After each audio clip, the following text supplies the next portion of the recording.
Hello everyone, and welcome to my updated Chaos Max deck profile. I made a few changes since the last one, so I'll just quickly go through the deck and explain the changes that I've made.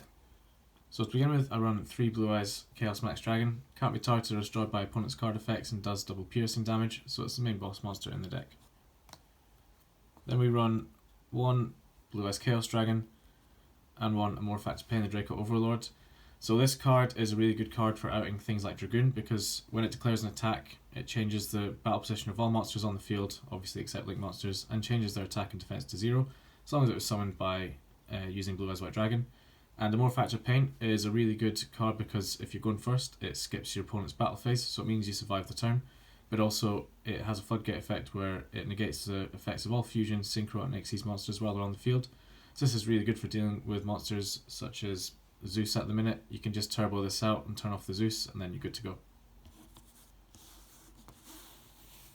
Next, I run 2 Blue Eyes White Dragon. You only need 2 in this deck, and it is for the most part a brick, so you don't want to see it in your opening hand too often. You mostly want to send it off Advanced Ritual Art, and then you can follow up with a Chaos Form later in the turn. It does have some applications though, because I run the Incantation Engine. I can often tribute summon this out to push for more damage, go for another rank 8, or some link plays like that, which is also why I run the 1 Chaos Dragon Leviathan for the exact same reason. If I tribute summon out the Blue Eyes White Dragon, or even ritual summon using the incantations, then my graveyard gets filled up very quickly with some light and dark monsters for Leviathan. I would probably actually swap Leviathan out for a Chaos Emperor Dragon just because it's easier to bring out, and the only reason I'm really running it is for the extra attack power and also for some rank 8 or link plays. Next, for the Incantation Engine, I'll just quickly go through this one. So it's 3 Chalice Lime, 2 Talismandra, 2 Bookstone,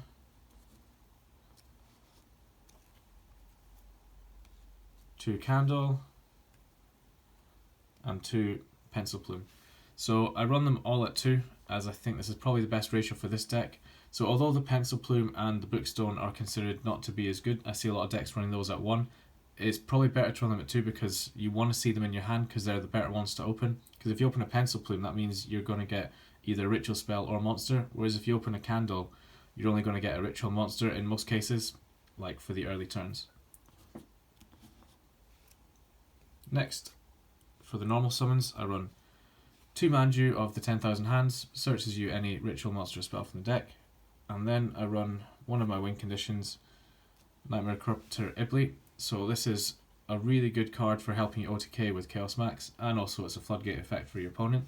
So if you can get this out on your first turn with a Amorphact Pain, your opponent's turn is pretty much done, because they can only link summon, but also they can't just crash this into your monster to get rid of it, because you go straight into the battle phase and this is special summoned in defense position, and because its defense is 0, it means Chaos Max can hit it next turn and OTK.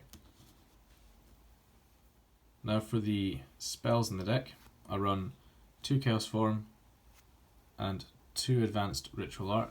So they're really searchable and you don't need to run them at 3, but I run them at 2 because it can often be nice to open one of them to make sure that you can get a ritual summon off, because if, for example, your opponent draw and not birds you get your first search for a ritual monster, you're still going to get a summon, so it is quite nice to run them at 2. And for the last ritual spell, I just run the 1 Incantation Inception.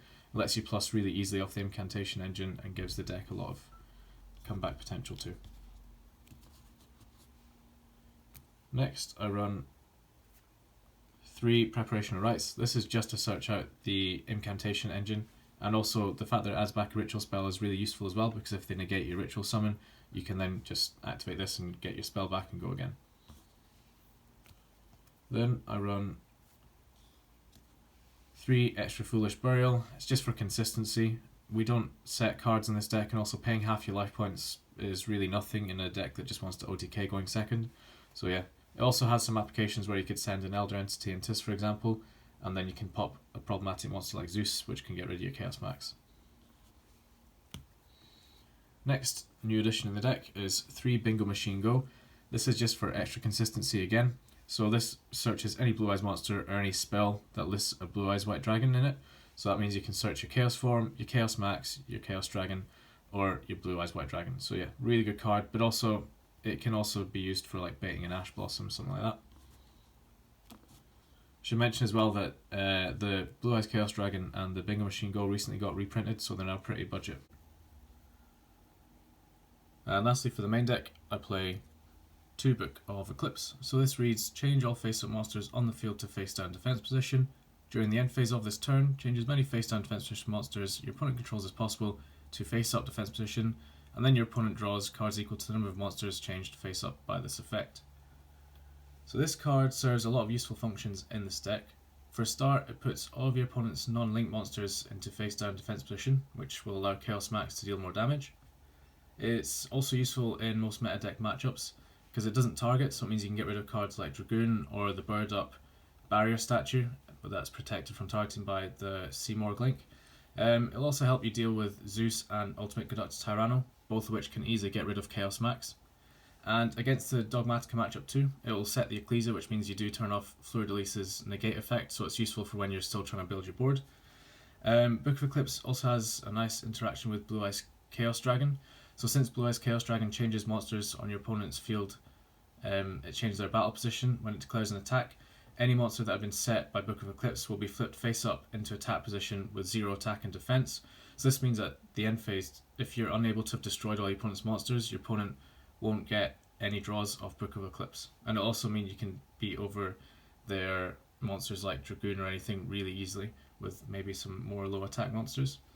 You can also use it going first too. If you're playing a deck that is reliant on a normal summon, like say Salamangreat for example, you can set their normal summon and shut off their link plays. And even if they do get to draw a card during the end phase, it won't really matter, as you'll have already set up your board turn 1, so no hand trap can really stop you from OTKing the next turn. I do run Eclipse at 2 because it's not really a vital card, but it's just nice to see every so often. And I would also say that it's essentially my budget option to Forbidden Droplet. So yeah, that rounds up the main deck. Now for the extra deck, I run 1 Link Karibo. This is just for the Dinosaur matchup to get rid of the Lost World token. I run 1 Almirage and 1 Link Disciple. These are both so I can send Nightmare Corruptor Iblis to the grave when I summon her. They also have other utility as well, so Almirage can help protect Morphactor Pain if I'm going first, and Link Disciple can help me draw by tributing off incantations that I've already used, and then I can even like shuffle back a Blue Eyes White Dragon, which is really helpful. Then I play 1 Geonator Transverser. This is just for the creature swap effect, as I can give my opponent an incantation which has 0 defense, which will allow me to OTK with Chaos Max, but even if I can't, the incantation is quite a nice floodgate because it means your opponent can't special summon from the extra deck, so it can hurt even if you don't OTK.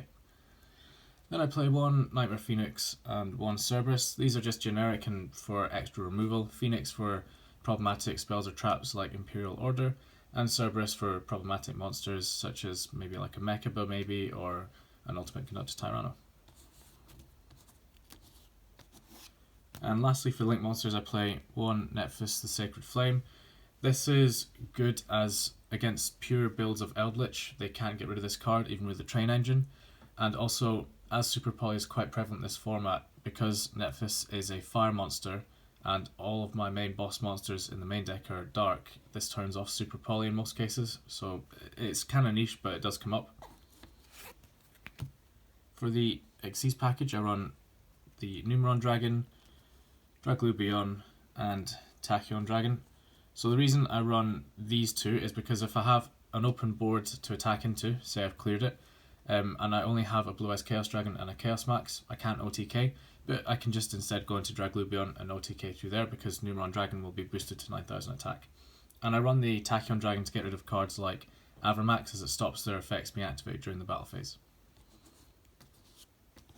And lastly for the rank 8s I play 1 Hope Harbinger and 1 Sanafond. They're just useful cards to have in certain situations.